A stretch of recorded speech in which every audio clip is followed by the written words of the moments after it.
Conversation with Iain Dale at Drive. Call 0845 6060 973. Tweet at LBC.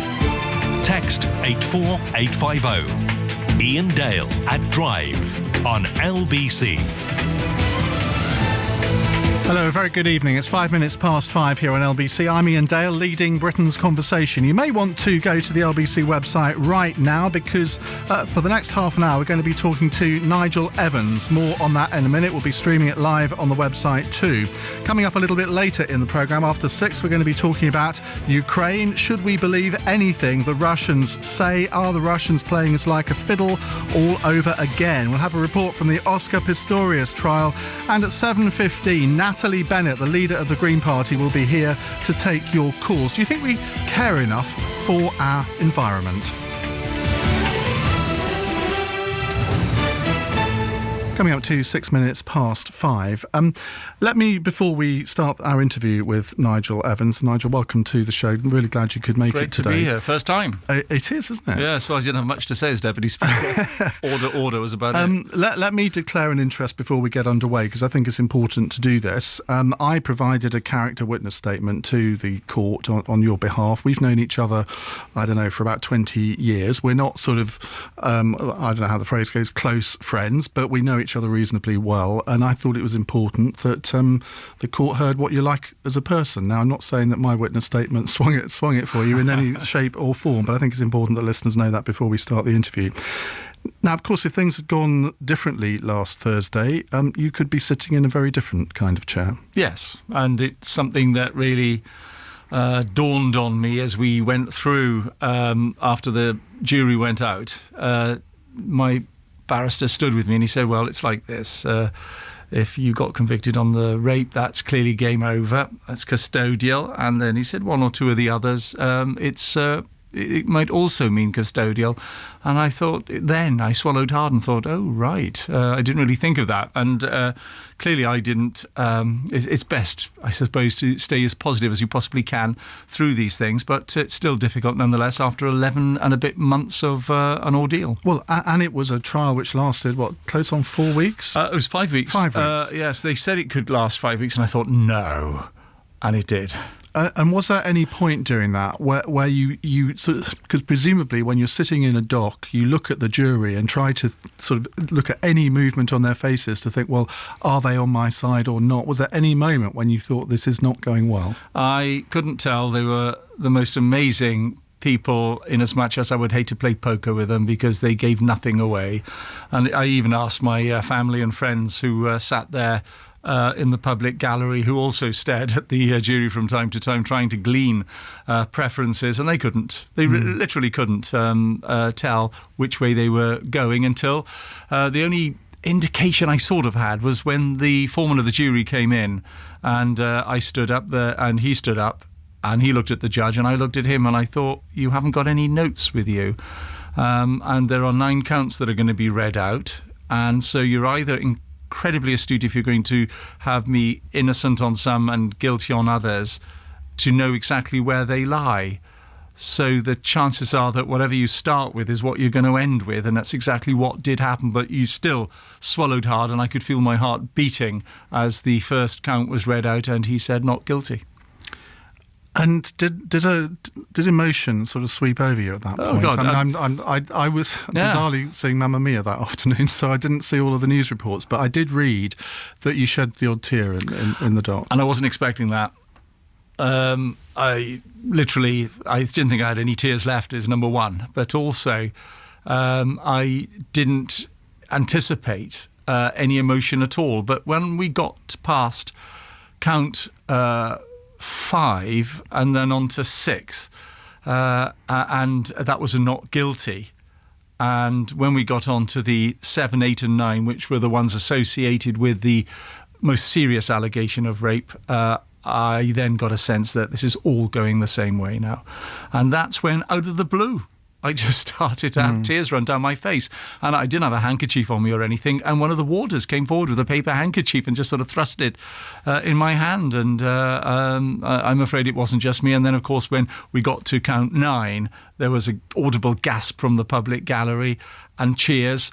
And they were crying. I was even told, you get to miss lots of things in the emotion of it all, but I was told even the former leader of Lancashire County Council, Jeff Driver, who's a good friend of mine, he and his wife were there, and Jeff was crying. A friend of mine who came to me straight away as I was leaving the court was blubbering. It was just very, very emotional. Enough of the blubbering. Now, you can watch this interview live on our website if you go to lbc.co.uk right now. Describe the moment you first found out the police wanted to question you. It was the knock on the door on the 4th of May 2013 when 7:30 a.m. I was sleeping. And there was a knock on the door. I got out of bed and looked down, and the night before my researcher had said that he heard that one person was talking to the police about something that happened in my house. And I thought, no, this can't be. And it was only that, I did absolutely nothing other than go and have a swim that night and have a couple of beers in the pub next door to me. But I thought this would not materialise into anything. And it was only when the knock came on the door and I looked down and saw 4 people standing there that I thought, oh gosh, this is related to that. But even then, I didn't believe that I was going to be arrested or the things that followed. When did you realise that this was serious? Oh, when they arrested me. They arrested me there and then on suspicion of. And I was allowed to have a cup of tea and collect my thoughts. I had somebody staying in the attic bedroom, so I went up to see him and say, by the way, Mark, I said, I've just been arrested on some sexual assault charges and a rape charge. And he sort of was still half asleep himself, and he said, don't be stupid. I said, no, Mark, it's true. And one of the police officers, although he was plain clothes, was just sort of behind me, and I said, this is one of the officers. And he said, this is an April Fool, isn't it? I said, no, Mark, and it is May. Yeah. Looking back, do you think that at any point your behaviour towards any of the men that brought these charges against you was inappropriate? I didn't believe so, and I still don't believe so. And it's not for me, I guess, to judge at the end. It's 12 people who I don't know. But I'm extremely grateful for who unanimously came forward with that decision.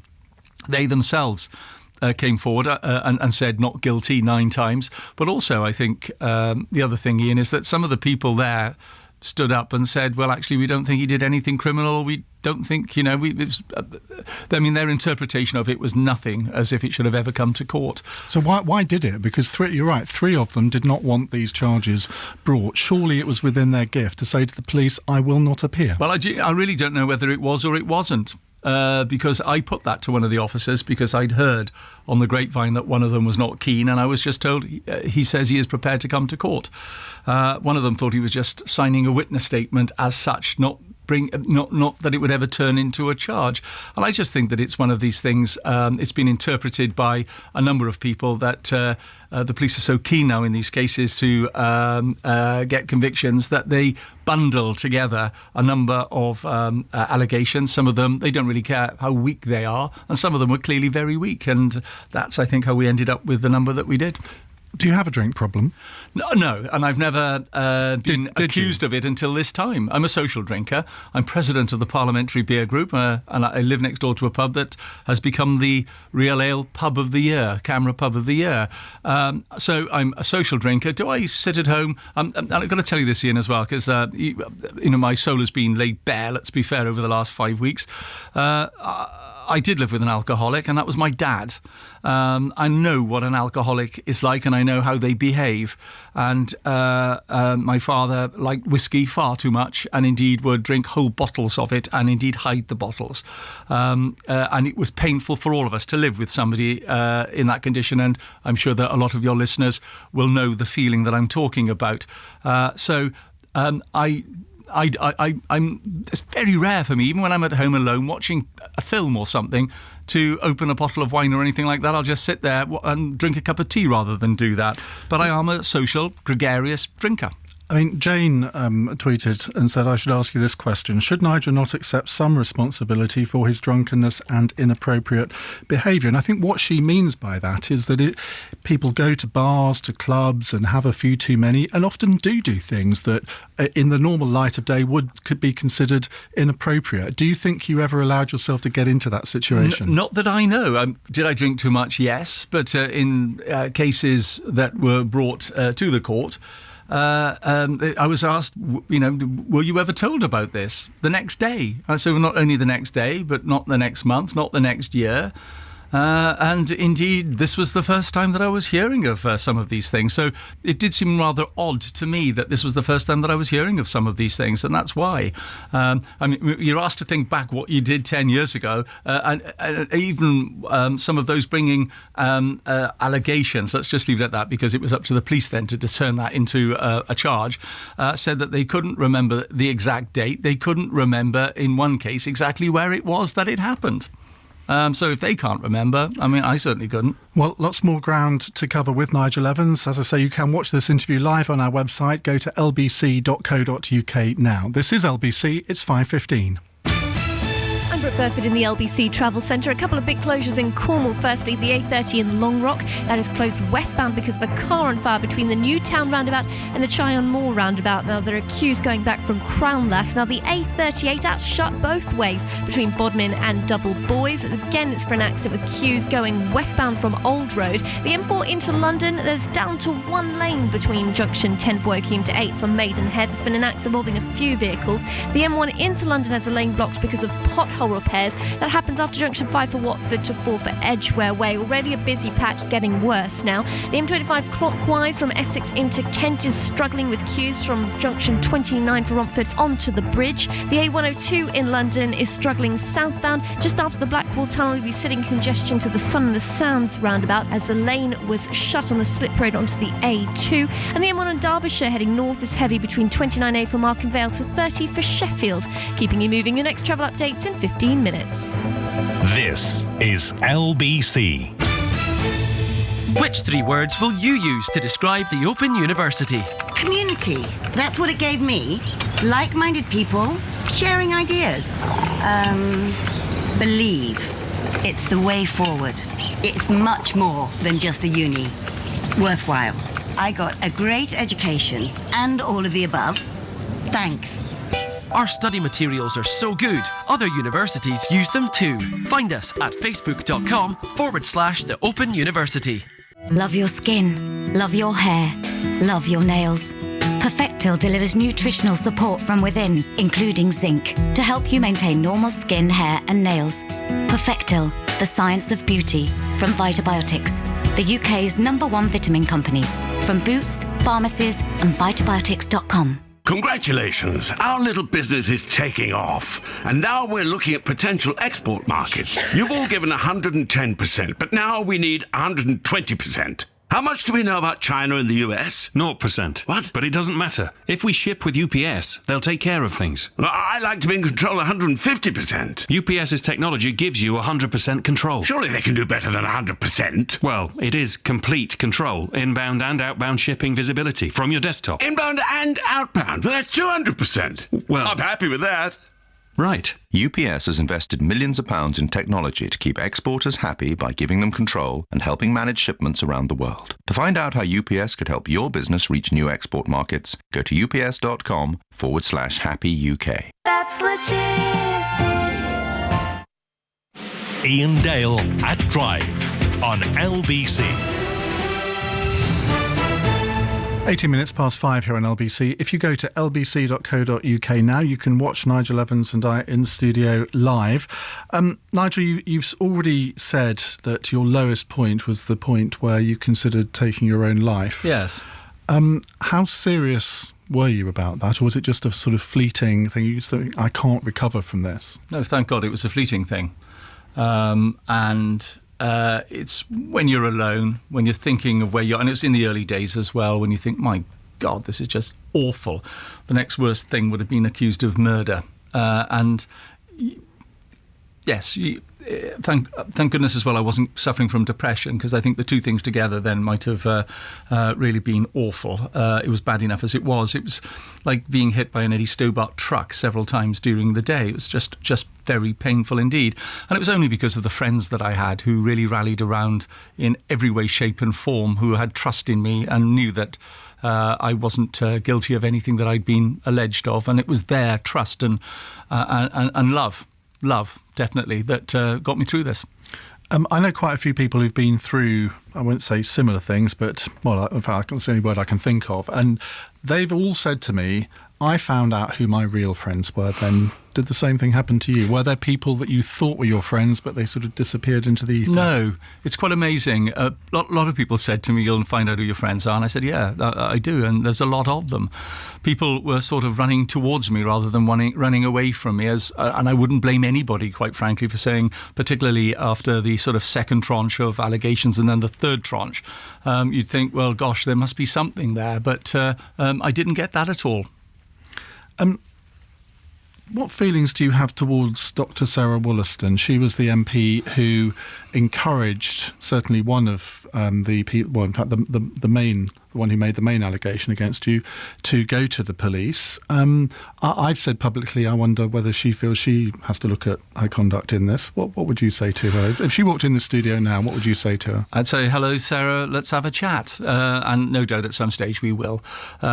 What I do know from the evidence she gave was that she was told an early version of what had happened by the person. So, in essence, one could say, I can't blame you, Sarah, for what you did. And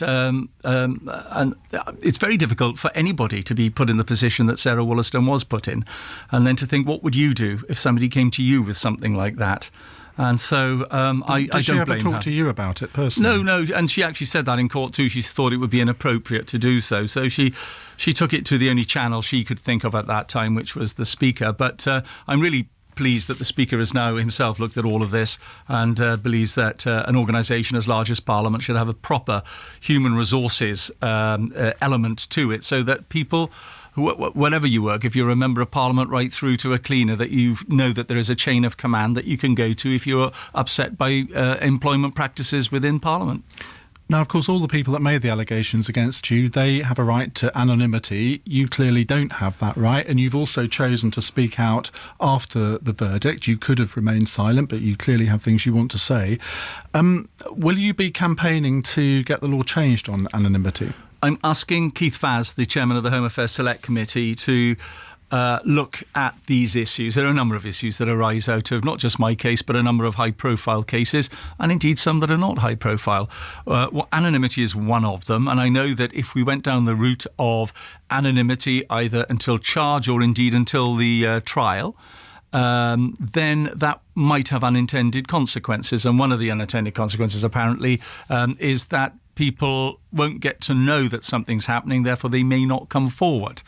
So we know that is one consequence of it. But of course, the issue there is that if you are famous, the police can sort of make a public appeal, can't they, for people to come forward? Whereas if you're not, it's that much more difficult. So somebody in the public eye is treated differently to somebody who's not in the public eye. Yeah, and when the DPP talk about not treating celebrities differently, well, I wish that were the case, because you do get a sense that high-profile cases are treated somewhat differently. I know, for instance, that with my particular position, it wasn't just national news, it was international news. A friend of mine was in Vietnam. He was reading an English newspaper, and he said, I was on page 2, and he almost fell off his chair when he read it. So you know that there's going to be a huge amount of publicity with high-profile cases, whether it's somebody like me in public life or indeed some of the celebrities like Bill Roach and Michael Lavelle. A committee of MPs, this is a bit of breaking news, a committee of MPs says the way in which prosecutors handle cases involving alleged sex offences needs to be investigated. The chair of the Home Affairs Select Committee, Keith Vaz, has written to the Crown Prosecution Service Inspectorate's Chief Inspector, Michael Fuller. So it'll be interesting to see what kind of reply he gets from Mr Fuller. Yes, absolutely. I heard Alison Saunders, who's the person who took over from Keir Starmer, who is Director of the Public Prosecutions, and she said that they always look at these cases when the verdicts come through, and I think that is appropriate. But I just think that maybe the Home Affairs Select Committee itself ought to be looking at some of these issues involved with these cases. We mentioned anonymity as one, statute of limitations as another, whether people should be able to come forward after 30, 40 years in some of the cases. And there again, I'm not saying that we should have a statute of limitations, Iain, but what I am saying is that it should be looked at. Do you think the CPS are damned if they do and damned if they don't? Because if they had not brought charges against you, they could have been accused of just sort of pandering to the political classes. Or do you think, well, Keir Starmer was the man who decided to bring this? He's now apparently a Labour Party activist, apparently wants to be a Labour MP. Was there a political element behind this? Oh, I hope not. And let's say no. I've got no evidence that there was. But I do think that when I heard Keir Starmer talk about when he was being questioned about some of the failures of these high-profile cases, and he said, well, allegations are brought, the police investigate, it then the Crown Prosecution Service decide to charge, it goes to a court and a jury decides. And when you say it in that sort of clinical, sort of chatty way, it almost sounds like a walk in the park, instead of which, in my case, it's been 11 months of sheer hell. And then, of course, a 5-week trial in which a lot of mud by the prosecution side, which is what they after all, there to do, I guess, is throw everything at you, including the kitchen sink. And it's not, it really is very traumatic. But the CPS have to have some sort of burden of evidence to bring a case. And, yes. I mean, OK, I wasn't in the courtroom every day. I could only go on what I read in the newspapers and heard from our reporters there. But one reporter who was there the whole time, somebody I know, said to me after about the first week, this is the weakest prosecution case I've ever seen. How this got to court, I do not know. And then when you had the main person who was alleging the rape changing his story several times, and then on the day, was it the day or the day after the verdict, I think it was him that appeared on Newsnight behind a screen, actually repeating all the allegations, saying, no, it's me that's been wronged here. Now, something surely has gone wrong there when that sort of thing is allowed to happen. I was very disappointed with Newsnight. I have to say I saw the coverage and... Does disappointed mean bloody furious? Yes. I've never seen anything like that before. And... anyway, let's say I do hope that that is looked at as to why they did that in that circumstances. Yes. Are you making a formal complaint to the BBC about well, that? I've put a call through to the chairman of the Culture, Media and Sports Select Committee, John Whittingdale, just to get his view as to, has this ever happened before, and do they think it's appropriate? After all, we've just gone through a 5-week trial where all the evidence was laid bare, and to have one of the people there silhouetted being able to basically say what they like. I was very upset to see that. Do you feel that you are going to be accused of slightly playing the victim here? And I say that sort of in as direct a way as I can, yes. frankly, because I know one or two people who have contacted me before this interview on Twitter. One of them actually says he must stop playing himself as the victim. It's unbecoming. The system exists and all are subject to it. Well, I think you've got to go through the fires of hell to be moulded by it, shaped by it, to know exactly how you feel when you come up through the other side. Do I feel a victim? Well, I do in some cases. Of course I do.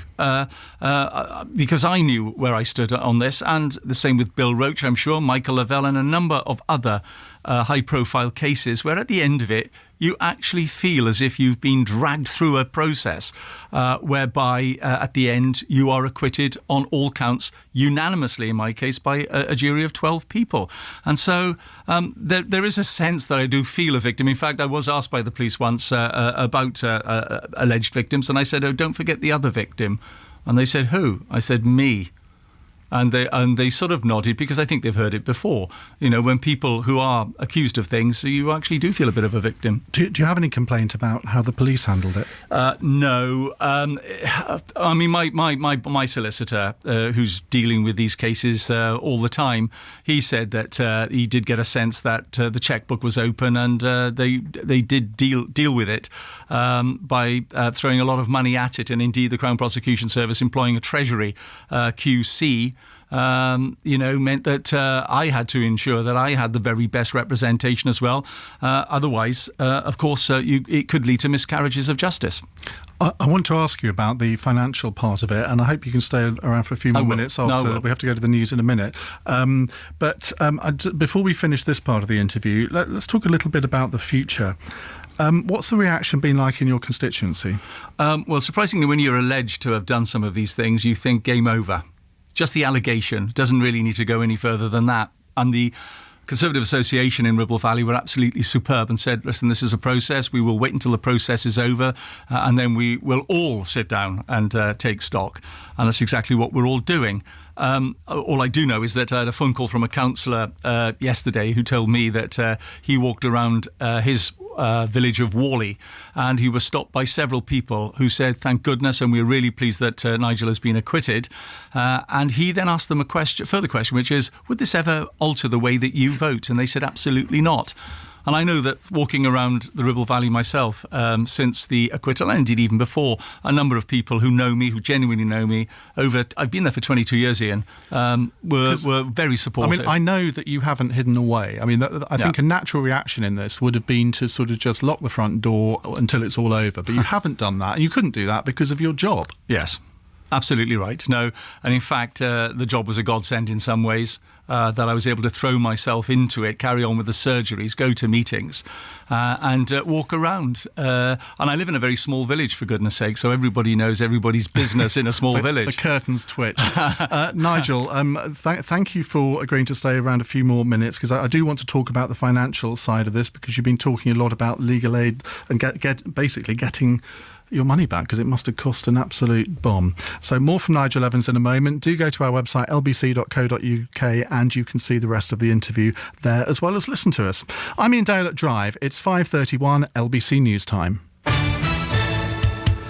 And here with the latest news headlines, it's Peter Ferris. A committee of MPs says the way in which prosecutors handle cases involving alleged sex offences needs to be investigated. The chair of the Home Affairs Select Committee, Keith Vaz, has written to the Crown Prosecution Service Inspectorate's Chief Inspector, Michael Fuller.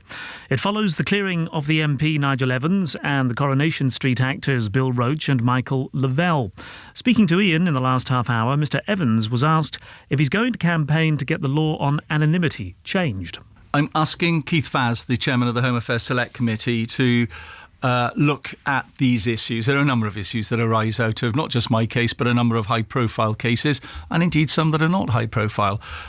Anonymity is one of them, and I know that if we went down the route of anonymity, either until charge or indeed until the trial, then that might have unintended consequences. And one of the unintended consequences, apparently, is that people won't get to know that something's happening, therefore they may not come forward. Mr Evans also denied having a drink problem and said he had never been accused of it until his trial. You can hear Nigel Evans' full interview on lbc.co.uk. A worker has died after part of a building collapsed in central London. He's believed to have been in his early 30s. He was working on a building site in Grosvenor Square. Met Police say at least one other person has been injured. Pro-Russia supporters in Ukraine have ignored a government deadline and attacked more official buildings in the east of the country. The Foreign Secretary, William Hague, has told Russia it could face far-reaching economic sanctions, blaming Moscow for the escalation of the crisis.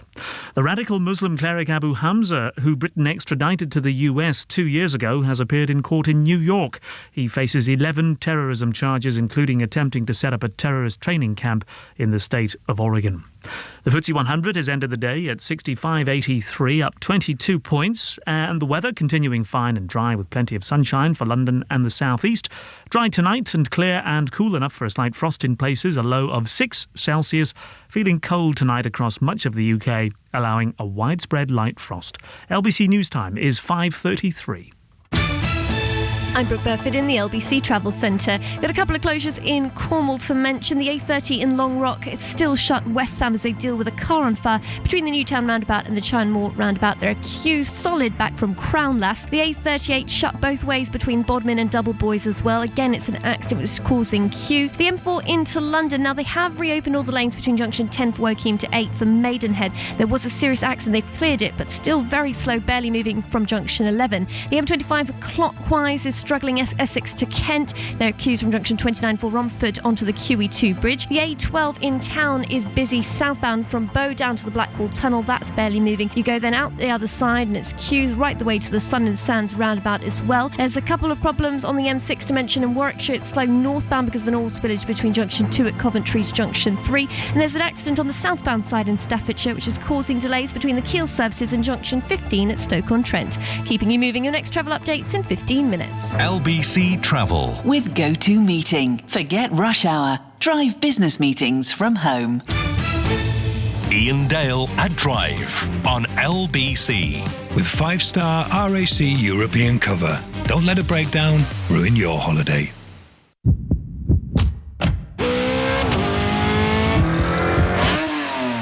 Shell V-Power Nitro Plus unleaded and diesel performance fuels are designed with our unique double-action formula to actively clean and protect vital engine parts.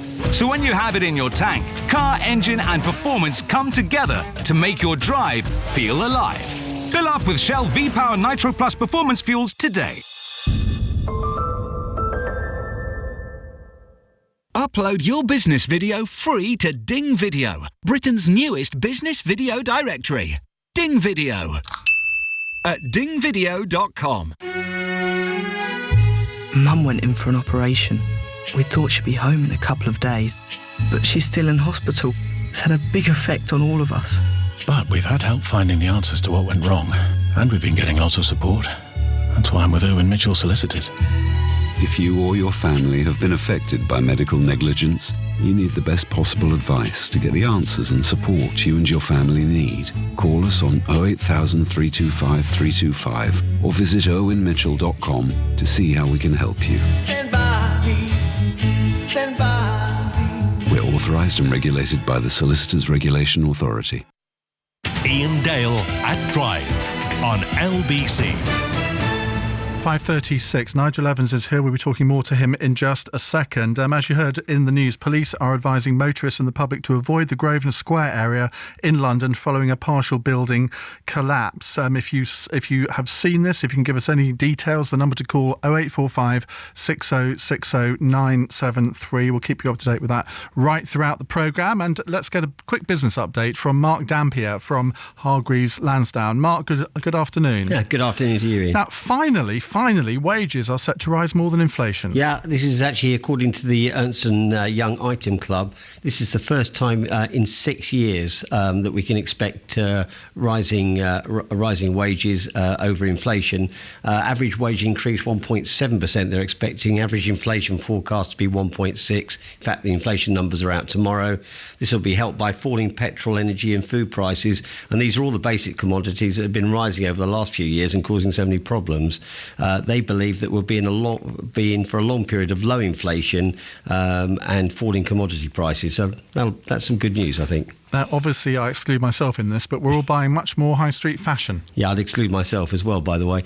This is high street fashion chain French Connection, which saw its share price jump by 12% after reporting a sharp increase in sales. Actually, like-for-like sales rose 11% in the 11 weeks to April the 12th. They've been actually trying to turn around this business for a number of years. It's had quite a long period of weak sales, but looks eventually like the high street's actually turning up for them. And the markets? Yeah, market was bad to start with. It was down over 40 points, but rallied lately and rose 22 points at 6,583. Wall Street's currently up 135 points at 16,161. Mark, thank you very much. That's Mark Dampier from Hargreaves Lansdowne. Iain Dale at Drive on LBC. 5:38. You can go to lbc.co.uk and watch the rest of my interview with Nigel Evans, who's here in the studio with me. Nigel, you were Deputy Speaker before your arrest. You obviously resigned from that position. And at the time, I think you thought, well, if I'm found innocent, I want to get back to that position. But you've decided not to. Why is that? Yeah, I changed my mind a few months following the allegations being made. And basically after I resigned the position, there was a by-election and Eleanor Lang was elected. Now, all the candidates, God bless them all, gave a commitment that should I be acquitted, that they would offer to stand to one side. And I went to Eleanor and I said, I'm not going to ask you to do that. I've now got a voice back again on the backbenches, and I want that voice to be heard, and I can't really do that from the Speaker's chair. Eleanor's doing a great job, and let her carry on. It's not actually in my gift or her gift anyway. It's in Parliament's gift. But I think we should just allow her to carry on being Deputy Speaker. So I've got no considerations at this moment in time of going into that position. And you also resigned the Conservative whip at the time. You've been sitting as an independent MP. There's no question in your mind that won't be restored, or has it? No, I've spoken to Sir George, and I've said that I would like to get the whip back. Technically, actually, I didn't have it from the day I became Deputy Speaker. What I didn't do is reapply when I resigned the Deputy Speakership. So I'm buoyed by what I heard the Prime Minister say the other day when he was up in Manchester following the verdict, and I look forward to supporting the government from the backbenches from East, just as soon as Easter's over. But they haven't actually restored it yet. Well, but I suppose the technicality, Iain, is do you need to? Because the House doesn't really sit again till a couple of weeks' time. But at least my application is now pending. I'm not sure if that's a good thing or not. I want to ask you about your finances, because you're not a rich man. No. I was talking, who was I seeing the other day? Colonel Bob Stewart. Indeed. Who said that he had been to stay with you in your house, and he said it's not a massive house. We've all seen pictures of it. It looks very nice, but it's not massive. Is there any question that you'll have to sell it to meet your legal bills? No. Fortunately, I had sold a business in Swansea, which had been in the family for 80-odd years, and I'd earmarked that money for improvements to my cottage. And sadly, all that money has now gone into my legal fees. But I was lucky. There are a lot of other people who are not so lucky. And if they want to ensure that they get proper representation, they've got to have the best representation that they can afford. And in my case, I got a good QC. As I said, the prosecution got Treasury QC themselves. And these are expensive. But what happens at the end of a trial when you're acquitted is you get nothing back. Can I ask how much you're in for? It's 6 figures. I won't give a specific amount, but it was 6 figures. And as I say, you get none of it back. I even paid VAT on the barristers and solicitors' fee. You can't even get the VAT back. Let me read you out an email from Jeremy, who contacted me this morning. He says, I'm a regular listener to your show. I write because you've got Nigel Evans on the show this evening. Don't let him get away with his agenda over legal costs. It's this government that abolished the right for acquitted defendants to recoup their costs from central funds, which was the public purse that was used in such cases. The reason why they abolished it was entirely cynical. They were paying so much out to acquitted defendants on failed prosecutions, it was becoming too expensive. Why? Because the CPS were and are in disarray. The system is collapsing, and the prosecution were losing too many cases through incompetence and neglect. So what was his government's response? Not improve the CPS and make it perform more effectively. No, it was to remove the cost, make defendants pay. And Jeremy, if you're listening, I won't get away with this one. I will be making representations to Chris Grayling when Parliament resumes. I think that it's a double injustice that if you end up being accused of something and it goes to charge and you go through the courts and you're acquitted, that not only do you go through the trauma of the trial, but you then don't get the opportunity to get your costs back. I think if they're reasonable costs, and there's all sorts of ways of assessing those, then I do believe that people who are acquitted should get their money back. I think the government were wrong to do so. Quite frankly, and I'll be the first to admit it, I didn't even notice that there had been a change of legislation. It's only when my barrister said to me, by the way, you appreciate you will get nothing back. And I swallowed hard. A lot of people also say, well, it's all very well for all these famous people to bleat on about the injustices that they've had. What about Joe Bloggs? Yep. I remember reading a few years ago in a newspaper a case of a student lad who slept with this girl. I think they were both the worse for wear as far as alcohol was concerned. The next day, she regretted it and went to the police. He was acquitted after a trial, and what I read was, and the thing that stuck in my mind was his mother, who said he was such an outward-going lad, really loved life, and this has destroyed him. And I read that and I thought, oh my God, that's awful, and that could happen to anybody. I did nothing about it, Iain. And I feel somewhat guilty, actually, about my inaction then. And of course, the last thing you think of is it's ever going to happen to you, and it did. And I do think that it's not just high profile. Absolutely right. There are a lot of people out there who clearly face similar trauma in their lives. We haven't got long to go, so 2 final questions. One on so-called Sexminster. We've Channel 4 did this documentary. I don't know if you've seen it. I think they'd done it on the basis that you were going to be found guilty, frankly. Yes. But do you think that Westminster is any different from other businesses, organisations throughout the country in terms of people maybe abusing their position sometimes when there's a lot of drink flowing? Not that I've ever witnessed it, and you worked at Westminster yourself for a fair period of time. I was asked to write an article for the Sunday Telegraph this weekend on this subject, and I had to say to them, I can't do it because I've never seen it, I've never experienced it. Maybe. And it sounds hollow when I say I haven't seen it either. I asked one of my councillors who's been to Parliament several times, in fact over 100 times, and I said, have you ever seen this when you've come into the Strangers' Bar or on the terrace? Am I missing something? And they said no. And I do think a lot of copy has been written prior to the verdict, and it's simply not been altered since the verdict came through. Final question, and I'm slightly embarrassed to ask it, but you must have thought about this. How can you possibly start a new relationship with someone? How can you, of all people, make the first move? Yeah, it's difficult. One of my researchers once said, I can't remember who assaulted who first, my girlfriend or me. And it is right. I said it on the steps of the court. Nothing will be the same again for me, and of course it won't be. And I will be incredibly cautious. I have to be chastened, cautious, and aware as to how actions can be interpreted or indeed misinterpreted. Nothing will be the same, Iain. I mean, it's difficult to actually sort of add things to that. I've gone through an experience that I wouldn't wish my worst enemies to go through, and it would appear that I've got one or two of those. Nigel Evans, thank you very much for joining us here on LBC. My pleasure, thank you. This is LBC, it's 5:46. Iain Dale at Drive on LBC. With the RAC, now get up to 30% off European breakdown cover. Shell V-Power Nitro Plus unleaded and diesel performance fuels are the only fuels inspired by our technical partnership with Ferrari. They're designed with our unique double-action formula to actively clean and protect vital engine parts. So you're not just filling up with over 60 years of Shell and Ferrari technology and innovation, you're also